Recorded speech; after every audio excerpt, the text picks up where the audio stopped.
Cerita akan berfokus pada seorang informan kepolisian bernama Lee Kang-su, biasa dipanggil Kang-su. Sesuai profesinya yaitu informan, saat ini Kang-su sedang dimintai bantuan oleh pihak kepolisian untuk menginterogasi seorang pecandu narkoba yang dengan keahlian bersilat lidahnya, Kang-su berhasil mengajak si pecandu bekerja sama dengan imbalan uang dan kebebasan. 돈은 알아서 하시고. 오케이. 오케이. 이쪽은 매스컴 타고. Selesai dengan si pecandu, Kang-su pun menemui kawan lamanya yang dulu pernah ia bantu bebas dari penjara. Ia bernama, kita panggil saja si kawan. Sama seperti pencandu sebelumnya, si kawan juga dimintai informasi terkait nama distributor, pemasok, dan kurir narkoba yang kasusnya sedang diusut oleh kepolisian. Sehingga dalam waktu singkat, Kang-su berhasil mengantongi seluruh informasi penting itu dan polisi bisa langsung beraksi saat itu juga.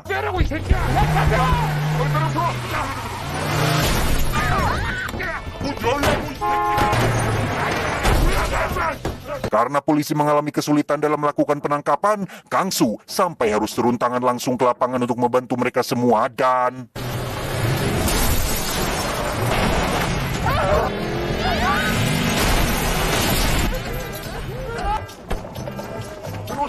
Kurang dari 1 minggu, polisi berhasil mengusut kasus narkoba ini dan sampai disiarkan di televisi, yang semua itu bisa terjadi karena bantuan dari seseorang yang perannya sangat penting sekali. Siapa lagi jika bukan Kang-su, sang informan terbaik di negara Korea. 대한민국 마약판에선 나 같은 놈들을 이렇게 부른다. Dan inilah Yadang the Snitch. 3 bulan sejak kasus itu selesai, Kang-su yang memang sudah dekat dengan para petinggi polisi pun terlihat sedang menyupiri salah satu kepala polisi daerah setempat. Ia tidak sadar jika para polisi di negara luar sana itu sangat-sangatlah licik, habis manis sepah dibuang. Ketika jasanya sudah tidak dibutuhkan, Kang-su langsung dijadikan kambing hitam saat mereka sedang membutuhkan seseorang untuk dijadikan tumbal, sehingga...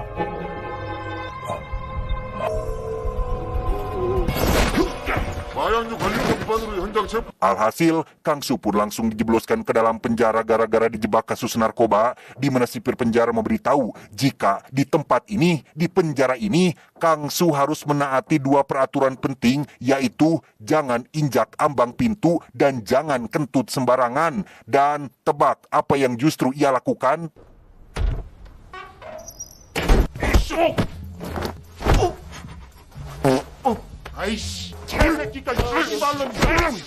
Setelah dihajar ramai-ramai oleh teman satu sel, Kang-su harus mengalami penderitaan lain, yaitu direndahkan dan dibuli hampir setiap hari. Namun ia tetap sabar dan tidak melawan sama sekali. 된 곳에 들어왔다는 거. 하지만 족같은 인생에도 Keberuntungan pun datang ketika ada seorang jaksa bernama Gu atau biasa dipanggil si Abang sedang membutuhkan seorang informan yang cerdas untuk membongkar jaringan narkoba berskala besar. Yang setelah melihat satu persatu biodata para narapidana, si Abang pun langsung tertarik dengan sosok Kang-su untuk ia jadikan sebagai informan pribadinya.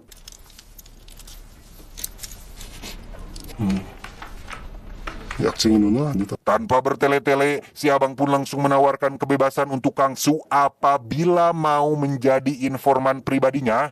Namun untuk menguji seberapa hebat Kang-su dalam keahliannya, si Abang pun melakukan tes daya ingat untuk melihat seberapa cepat dan akurat ia dalam mendengar dan mengingat suatu informasi. 신지엽 870507 1687 9509212 14874 됐어 주인을 됐어.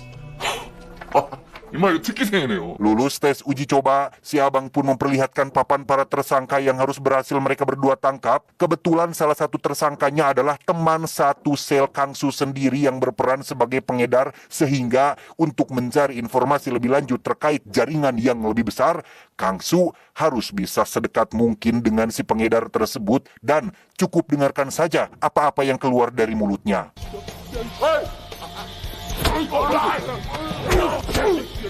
Dan ya, Kang-su nekat memukul napi lain yang menjadi saingan si pengedar di penjara ini. Itu semua ia lakukan hanya demi mencari perhatian si pengedar supaya biasa diajak gabung masuk dalam kelompoknya. Namun konsekuensinya, Kang-su harus bonyok berkali-kali akibat dikeroyok oleh para napi tersebut.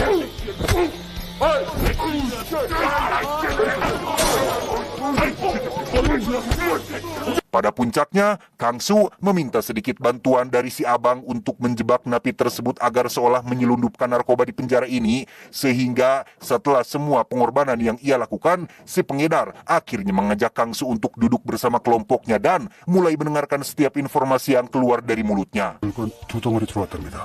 평택하고 인천. 받으러 갈까요? Kurang dari 1 bulan, Kang Su sudah berhasil mendapatkan semua nama tersangka yang sedang si abang incar sehingga 홍식의 지시 아래 움직인다는 조셉부터 alhasil si abang pun naik jabatan menjadi wakil kepala jaksa berkat bantuan dari Kang Su yang menjadi informan pribadinya. Sementara untuk Kang Su sendiri, sesuai kesepakatan, ia langsung dibebaskan dari penjara dan kini menjadi teman atau orang terdekatnya si abang jaksa. Melihat potensi Kang Su yang sangat besar, si abang tertarik untuk tetap memperkerjakan Kang Su menjadi informannya. Bahkan ia dengan tulus mengatakan jika Kang Su sudah dianggap seperti adik kandungnya sendiri. 야, 이제부터 편하게 형이라고 불러. 3 bulan berlalu, si abang terlihat mengajak Kang Su ke sebuah ruangan khusus tempat orang-orang besar biasa diinterogasi atau ruang VIP. Disinilah si abang akhirnya jujur bahwa ia sebenarnya punya cita-cita yang besar untuk naik jabatan lagi menjadi seorang kepala jaksa.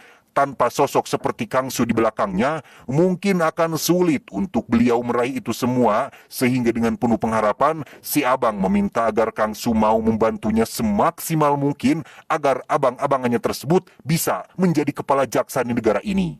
아이, 참, 형님 참. 아, 또 무슨 그런 걱정을. Dengan santai, Kang Su pun menjawab, abang santai saja, apapun yang abang minta, pasti akan saya lakukan. Bahkan, Kang Su sudah menyiapkan sebuah hadiah berupa korek api emas yang terkesan mewah, 1 untuk abang jaksa, dan 1 lagi untuk Kang Su sendiri, sebagai bentuk rasa terima kasih atas semua bantuan yang sudah si abang berikan selama ini. 불만 붙여주면은, 뽕! Sejenak kita tinggalkan dulu Kang Su dan beralih pada seorang aktris cantik bernama Sujin yang diduga mengkonsumsi barang terlarang. Ia langsung dicegat dan ditangkap dalam perjalanan untuk dilakukan interogasi di kantor kepolisian. 아가씨! 문 열어! 뭐 밀건도 가능한데! Dan mari kita berkenalan dengan sosok kapten polisi dari Departemen Anti Narkoba bernama, kita panggil saja si kapten, yang memiliki ambisi untuk membasmi narkoba sampai ke akar-akarnya. Setelah interogasi yang cukup alot karena Sujin mewek terus, akhirnya Sujin mau bekerja sama dengan iming-iming kebebasan dan mulai menyebutkan 1 nama bos preman yang biasa menjual barang terlarang tersebut kepadanya. 사장이라고. 근데 저는 대구 건달이 염태수 경상도 사투리 쓰고 Dan inilah sosok bos preman yang dimaksud yang kebetulan sedang mengambil barang dari si tante pemasok yang barangnya sendiri diimpor langsung dari Jepang, di mana si bos preman yang memiliki watak songong pun tiba-tiba menghajar salah satu pengawal si tante dan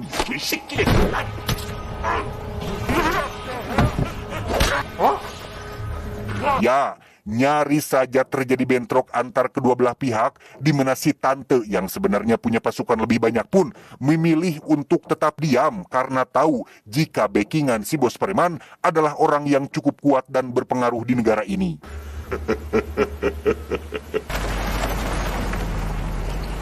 그렇다면 밑에 아들이 가만히 있겠나? Selesai mengambil barang dari si tante, si bos preman pun mendapat telepon dari seseorang yang memberitahu jika saat ini polisi sedang mengejarnya dari belakang. Dan tebak siapa orang misterius yang memberitahunya itu?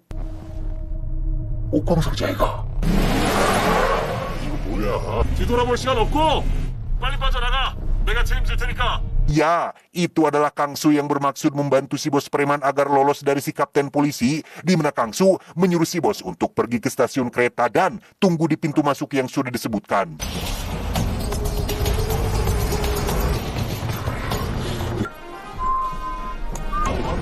염태수 씨 Dan apes, muncullah si abang jaksa yang langsung menangkap si bos untuk diinterogasi, di mana si kapten hanya bisa melongo melihat target buruannya keburu ditangkap oleh orang lain. 이것들이 아주 사건을 날로 따먹으려고 씨. Setibanya di dalam mobil, Kang Su dan si abang jaksa pun langsung menginterogasi si bos preman agar mau buka suara tentang orang di belakangnya alias backingannya, yang karena imbalannya adalah kebebasan, si bos preman tidak punya pilihan lain selain menyebutkan nama orang yang mereka minta. 여기서 공적으로 마무리를 할까요? 아니면 우리 사적으로 대화를 좀 해볼까요? Gilda. Masih di hari yang sama, kapten yang gagal menangkap si bos preman pun akan langsung menangkap dedengkotnya alias majikan atau backingannya si bos preman, yang tiada lain adalah seorang pemuda kaya raya, anak dari pengusaha paling sukses di negara ini. Memanfaatkan sosok Sujin yang kini jadi mata-matanya, kapten menyuruhnya untuk masuk dan laporkan apapun yang ia lihat di dalam. 호텔 로라일이요. 로라일 호텔 도착. Dan lagi, kapten sepertinya akan keduluan oleh Kang Su dan abang jaksa yang sudah tiba lebih dulu di lokasi. Sekedar jaga-jaga, Kang Su memakai kacamata yang bisa merekam video untuk mendokumentasikan aksi penggerbekan tersebut. 야, 예, 형님! 준비됐으면 들어가자. Untuk si bos preman, ia langsung dibebaskan sesuai kesepakatan, di mana tingkah Kang Su tampaknya terlalu berlebihan yang membuat si preman sangat kesal. Namun untuk saat ini, dirinya tidak bisa berbuat apa-apa.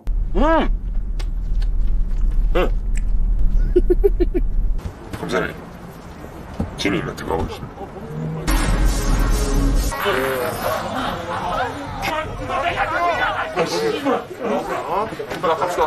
Dan inilah sosok pemuda kaya raya yang menggelar pesta narkoboy ini. Terlihat ia sedang menelepon bapaknya untuk meminta pertolongan, namun si abang jaksa langsung membawanya ke kantor untuk diperiksa. 잘생겼네 아주. TV 출연 한번 해야지, 그지? Tak lama, muncullah si kapten dan pasukan yang lagi-lagi datang terlambat. Beliau sama sekali tidak bisa berbuat apa-apa, karena jaksa juga punya wewenang untuk mengusut kasus besar seperti ini.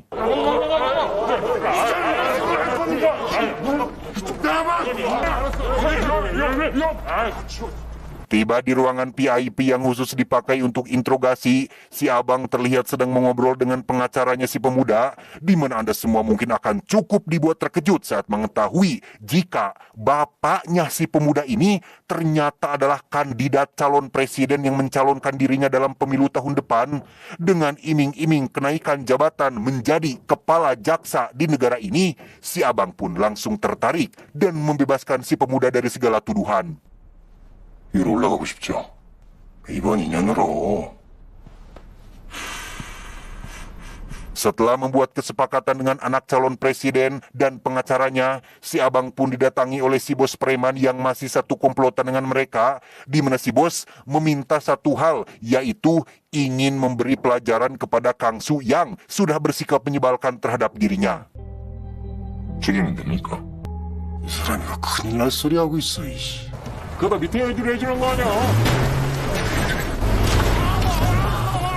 Tak hanya ditabrak dan digilas kakinya, Kang Su juga disuntik barang terlarang yang akan membuatnya kecanduan. Bahkan si bos preman dengan teganya membakar kedua kaki Kang Su untuk melampiaskan semua kekesalannya.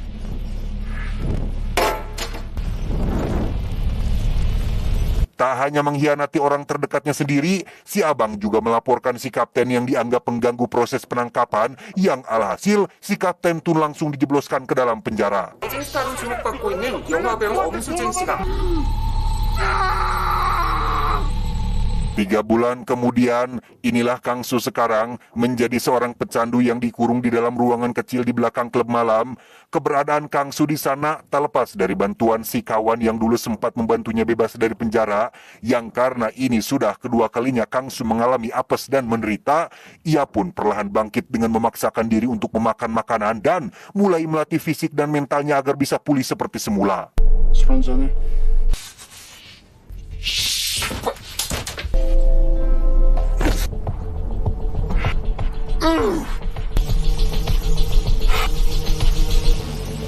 Di saat yang sama, si kapten akhirnya dinyatakan bebas setelah mendapat jaminan dari pengacaranya. Ia terlihat sangat bahagia karena bisa berkumpul lagi dengan anak dan istrinya, termasuk menolak memberi keterangan terkait kasus yang sudah membuatnya di penjara. Beralih ke si abang yang kini sudah resmi menjadi kepala jaksa nomor 1 di negara ini, ia terlihat sedang menghadiri acara kampanye yang sedang digelar oleh calon kandidat presiden alias ayahnya si pemuda. Namun di luar dari jabatannya yang disegani semua orang, si abang sepertinya harus pasrah jadi jongos si pemuda yang memang jabatan ini didapat berkat bantuan dari bapaknya. 안 늦었어요. 늦어도 돼요. 유명하신 검사님인데. Si pemuda yang bernama Chohun ini pun sempat membentak si abang yang dianggap lelet dalam membereskan masalah. Si pemuda benar-benar menjadikan si abang jaksa ini menjadi sebagai jongosnya untuk membereskan kenakalan-kenakalan kecil yang sudah dibuatnya. 1분. Beralih pada Sujin, si mantan aktris yang kini menjadi penjual narkoba untuk menyambung hidup. Hari ini secara kebetulan ia mendapat pelanggan yang ingin diantarkan barangnya langsung ke kamar hotel sehingga 혈관 좋네. 북한? 북한. curiga jika ini hanya jebakan. Sujin dengan cepat menyetrum si pelanggan dan pergi keluar dari kamar tersebut, tetapi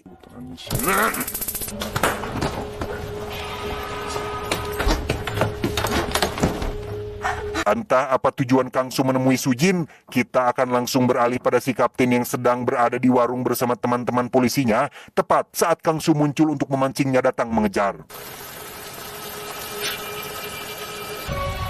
이영수!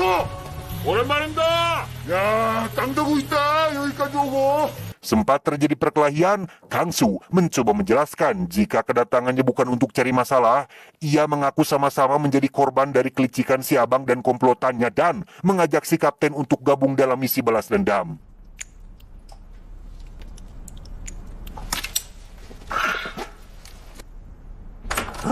따가라.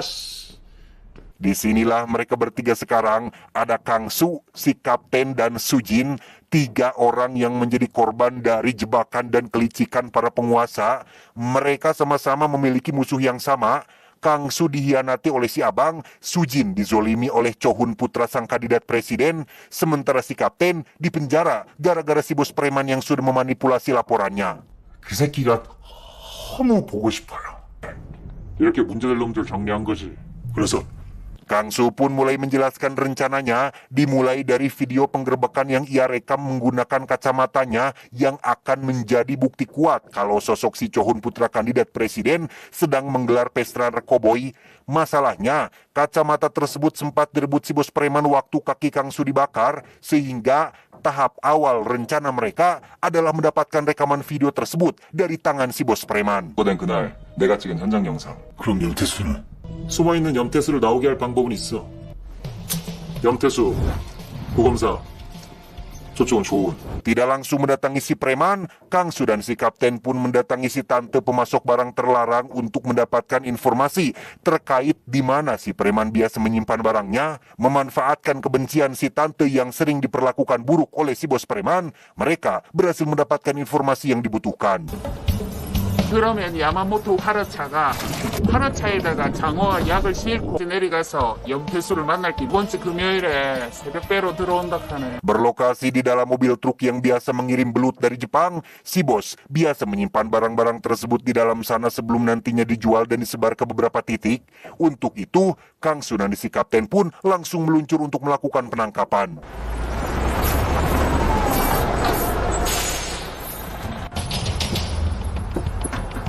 Sementara Kang Su mengambil barangnya di dalam mobil, kapten akan langsung masuk untuk mendatangi si bos secara langsung, yang karena si bos selalu bersama dengan pengawal pribadinya, maka inilah yang terjadi.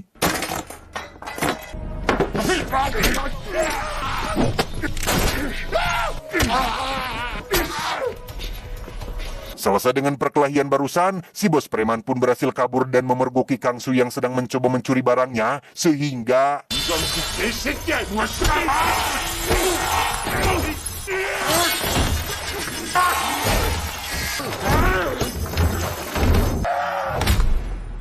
Tak sia-sia, Kang Su dan si kapten berhasil menangkap si bos preman untuk meminta kartu memori berisi rekaman videonya.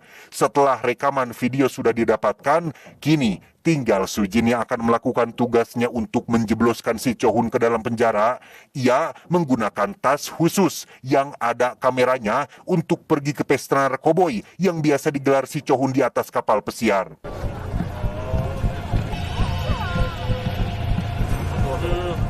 Tiba di lokasi pesta kapal, Sujin sempat deg-degan saat pengawal memeriksa tasnya. Beruntung ia tidak ketahuan dan langsung dipersilakan masuk mengikuti pesta. 됐습니다.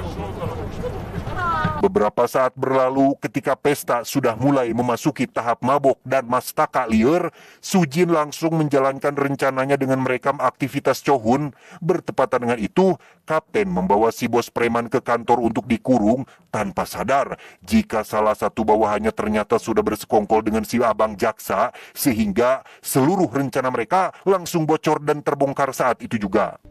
잘못 본 거 아니에요? 아니요. 혹시나 해서 좀 찾아봤더니 이강수요? Dengan cepat si abang menghubungi Cho-hun agar segera membubarkan pestanya karena sebentar lagi polisi akan datang menggerebek tempat tersebut. Untungnya bukti yang dibutuhkan sudah berhasil didapatkan sehingga Sujin hanya perlu secepatnya pergi meninggalkan tempat tersebut. 대답 안 해? 재수없게 일 만들지 마시라고. 출발해 빨리. Ketika Sujin sudah berada di dalam mobil bersama si kawan, disitulah Kang Su dan si kapten langsung senang karena rencana mereka sudah selesai dan tinggal menunggu waktu saja sampai videonya dipublikasikan. Tapi tiba-tiba 그만하면 나도. 여보세요? 여보세요? ya, Sujin dan si kawan pun tewas terbakar di dalam mobil setelah ditabrak oleh orang suruhan si abang. Mereka, si abang dan Cho-hun, rupanya sudah mengetahui akan rencana balas dendam yang sedang Kang Su CS siapkan, sehingga gagal sudahlah rencana yang sudah mereka siapkan. Dengan tewasnya Sujin dan si kawan, kapten pun sempat pesimis untuk melanjutkan rencana balas dendam. Bukan mengkhawatirkan keselamatannya sendiri, tapi lebih kepada istri dan anaknya di rumah yang bisa saja terancam bahaya dan beraksi bersama seperti Sujin. Si abang dan Cho-hun adalah para penguasa yang punya banyak uang, punya power, punya relasi kuat, bahkan tidak pernah tersentuh oleh yang namanya hukum. Sehingga kapten mulai kepikiran tentang kemampuan mereka berdua yang tidak akan cukup melawan orang-orang seperti Cho-hun dan si abang.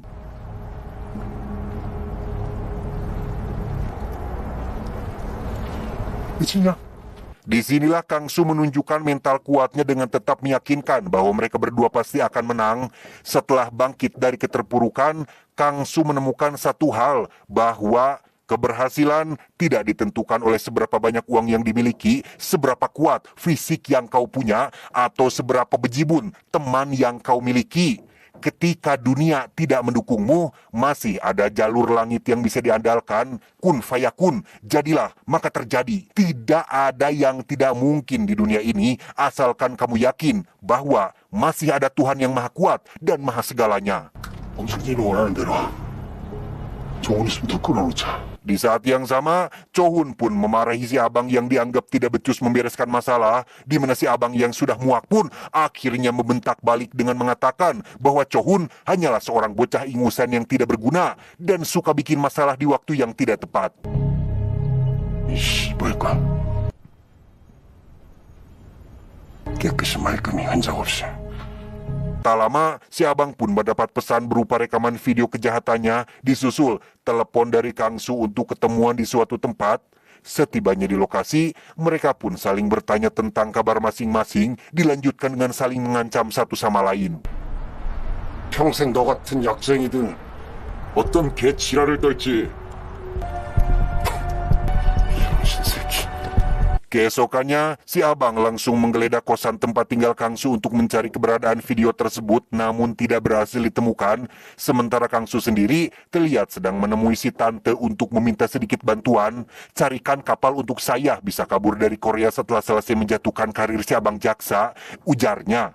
Setelah itu, Kang Su pun pergi ke mobil si kapten untuk meneruskan rencana selanjutnya.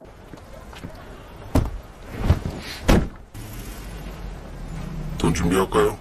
Sempat berpikir sebentar, si tante ternyata lebih memihak kepada si abang jaksa dengan melaporkan rencana Kangsu selanjutnya yang akan menyerahkan bukti video tersebut kepada kandidat presiden saingan ayahnya si Chohun.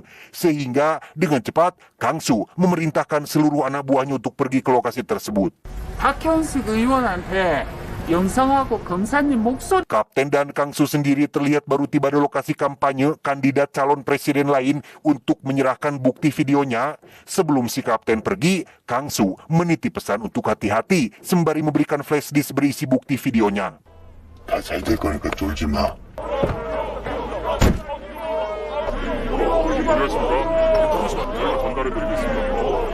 Dan apes, si Kapten keburu dibawa oleh orang-orang suruhan si abang jaksa sebelum sempat memberikan bukti videonya sehingga 이강수는 없었습니다.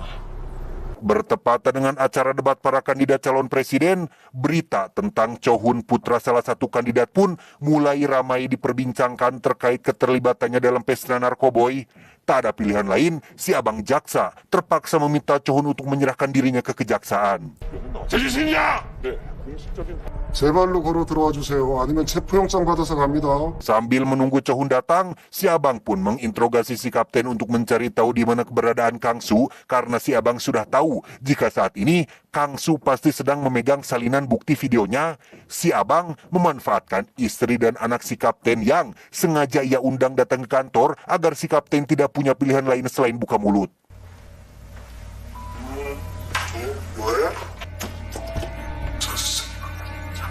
Karena ini sudah menyangkut keselamatan keluarganya, si kapten pun bersedia untuk memberitahu di mana lokasi Kangsu berada. Namun sebelum itu, ia meminta sebatang rokok terlebih dahulu, berikut dengan korek api yang merupakan hadiah pemberian dari Kangsu. 우선 여기 있습니다. Setelah lokasi Kangsu sudah didapatkan, si abang langsung menyuruh si preman dan pengawalnya untuk meluncur ke lokasi dan habisi si Kangsu kali ini.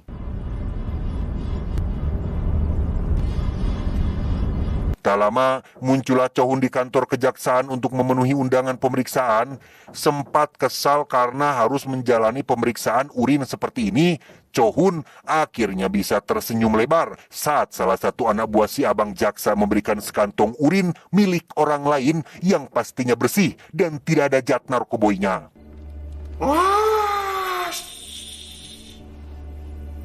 스릴 있네. Bertempat di ruangan VIP, Chohun pun bertingkah layaknya anak kecil sebagai bentuk rasa senangnya yang sudah dibantu masalah ini. Sambil menikmati sebatang udud yang dinyalakan langsung oleh si abang, Chohun pun diberitahu tentang urin tersebut yang dijamin bersih, sehingga ia tidak perlu khawatir akan karir bapaknya yang sedang menjalani debat kandidat calon presiden. 구검사님 진짜 대단하시다. 진짜. 수고하십니다. 환희. Tak lama, datanglah para pejabat senior dan pengusaha yang selama ini mendukung Bapak Chohun untuk maju menjadi presiden. Mereka langsung berpesta dan makan-makan sambil berbicara atau bercakap-cakap soal korupsi, suap menyuap, dan segala tetek bengek kebusukan mereka bersama sambil menonton acara debat yang hasilnya sudah disetting sedemikian rupa agar dimenangkan oleh bapaknya si Chohun ini. 거 잊지 마시고요. 시작과 SNS상에 빠르게 확산되고 있는 Di saat bersamaan, si preman dan pengawalnya sudah tiba di lokasi di mana Kangsu berada. Tapi tebak, apa yang terjadi selanjutnya? 이거 저질렀구나. 오너라 욕받대. Ya, yang ada di sana ternyata adalah si tante dan pasukannya yang sudah lama dendam kepada si bos preman. Tanpa ragu, tante CS langsung menghabisi mereka berdua saat itu juga. Bertepatan dengan itu, muncul berita yang benar-benar mengejutkan semua orang, tidak terkecuali si abang, Chohun, dan para pejabat yang ada di ruangan, termasuk bapaknya Chohun sendiri yang sedang masih berada di acara debat. Dalam berita itu ditampilkan tayangan live streaming di channel YouTube yang memperlihatkan si abang dan komplotannya yang ditayangkan secara live yang ternyata Cerdas, sungguh cerdas. Kang Su saat ini berada di seberang gedung tersebut merekam seluruh aktivitas si abang dan komplotannya. Bahkan suara dan percakapan mereka semua dari awal pun terdengar sangat jelas yang entah dari mana asalnya.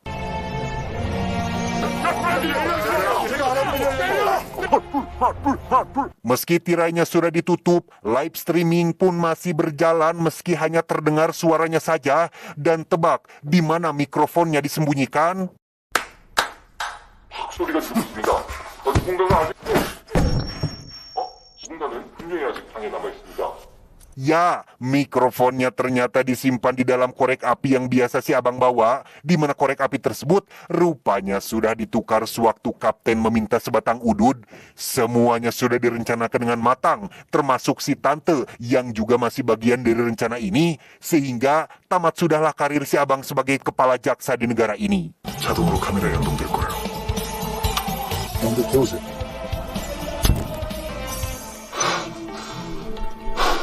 Tak terima dikalahkan, si abang pun dengan cepat berlari menuju gedung tempat Kang Su berada dan...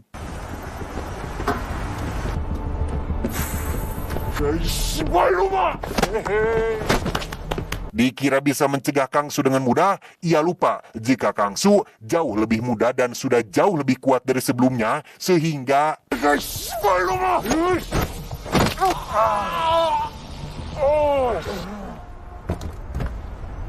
Untuk bapaknya Cho Hun, meski kalah dalam pemilihan, ia dengan pedenya mengatakan jika dirinya menang di hati masyarakat, tetapi... 그 대가를 치르는 것이라고 생각. Untuk Cho Hun, ia mengalami depresi hingga mengkonsumsi barang terlarang dalam jumlah banyak. Bahkan ketika si kapten akan menangkapnya, Cho Hun memilih untuk melompat dari lantai 3 rumahnya dan...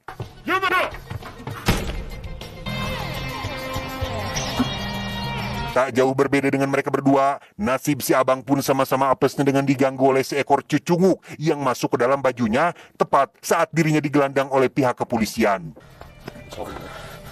아니 간지러운 게 아니라 자꾸 긁지 마. Tamat ending yang sangat memuaskan.